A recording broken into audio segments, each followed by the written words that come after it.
Nigeria.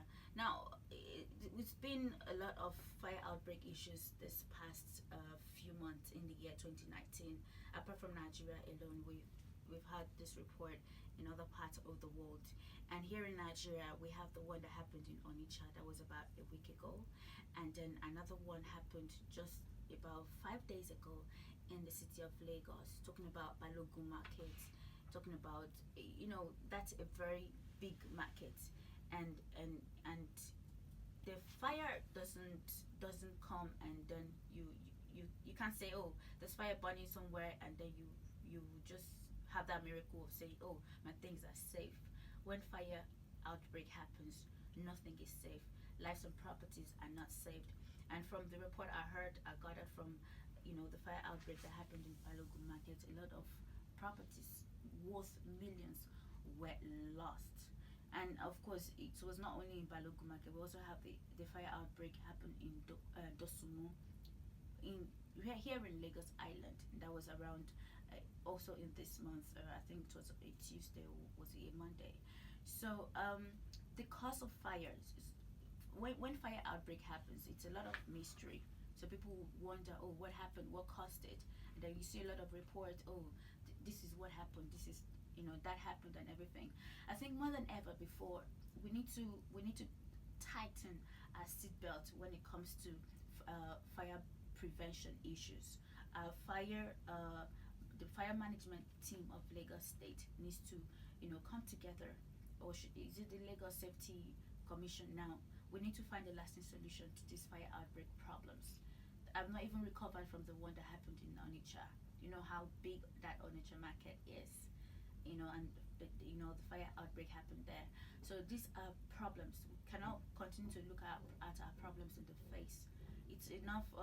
When things happen, we always rush to the social media, take pictures, go to the newspapers, talk about it on radio and television, and then before you know it, we die down on the case, and then we move to another case. We move to other issues. When are we going to find lasting solutions to all these problems?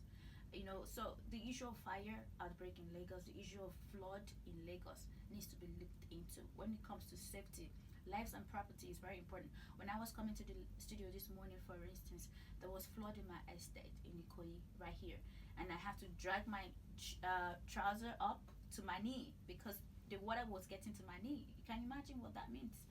So it's not really it's not safe. It's not safe at all. So there are a lot of things we need to do. You can say we can put up a lot of fire prevention measures. Put off appliances when you're not using it. Do not overload electrical sockets, all this stuff. Don't smoke at bedtime. Don't use your phones in the kitchen for your generator before or after use, all this stuff. Do get the fire extinguisher close to you. Keep the candles off and the lanterns off. When I was growing up, my grandma would always use a lantern, so I know I connect more with lantern than with a candle.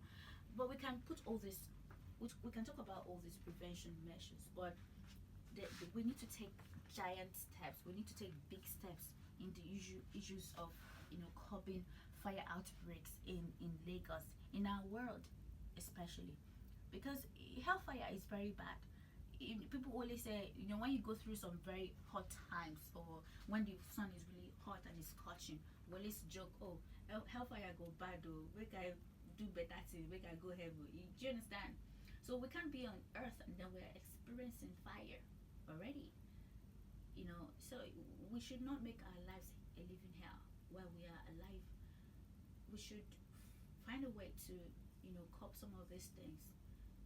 Basic amenities, that's what we need as citizens, as Africans, or as Nigerians, as individuals, as a corporate entity.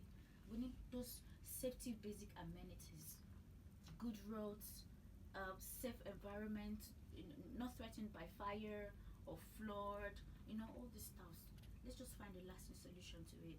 The flood in my estate, I know that if the government look into it, they can curb it, because my estate is close to the Third Mainland Bridge, so the drainage system is bad. You going out, the water is right there on your knee. I have to buy a rubber boot, the long one, the longest one.